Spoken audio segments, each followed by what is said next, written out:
like a spark back up. And it's about our bodies and how many bodies that we actually have.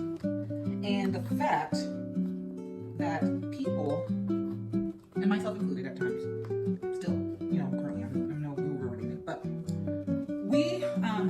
we essentially, from my teacher's teachings and my understanding of it, we're essentially the soul. One thing that I would say that my teacher would have to say before the beginning of our meditations is, I am that I am. I'm not the body. I'm not the emotions. I'm not the thoughts. I'm not the mind. The mind is just an instrument of the soul. I am the soul, right? I'm a spiritual being of divine intelligence, divine love, divine power, and more goes on from there. But essentially, it's the beginning part. The teacher always wanted to clarify and remind people of what we're not first. And the body being one of them. The emotional body being another one of them. The mental body, our minds and our thoughts being another one of them. Because these things, so essentially it's because these things are instruments and tools of the soul.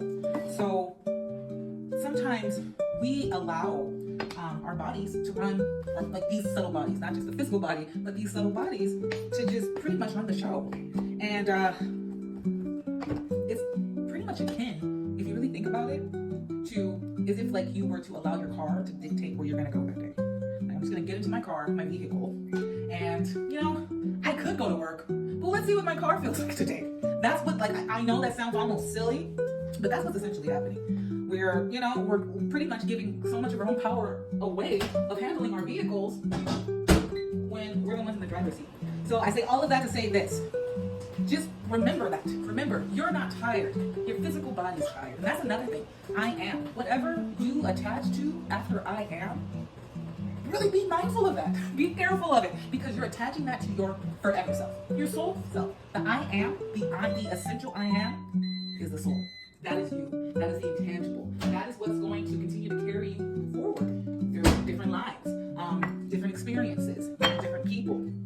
I'm Ashley Riddick right now. Sure. But will I be Ashley Riddick forever? No. Ashley Riddick will end at some point in time. I know Riddick may end if I get married, right? So there you go. There's one aspect of me gone, dead. But then there's going to be the big one where I'm just no longer on this side of the earthly coil.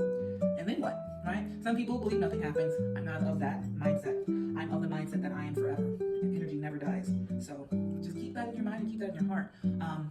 When it comes to letting your own senses and body and emotions dictate your actions. Think of it as if, and it's not always easy, but you have to learn to drive, right? You gotta get a license. Okay, sorry, I gotta get my dogs. Okay. But yeah, that's the thought of the day. That's the word of the day. Let me get out of your way. Hope you have a good one.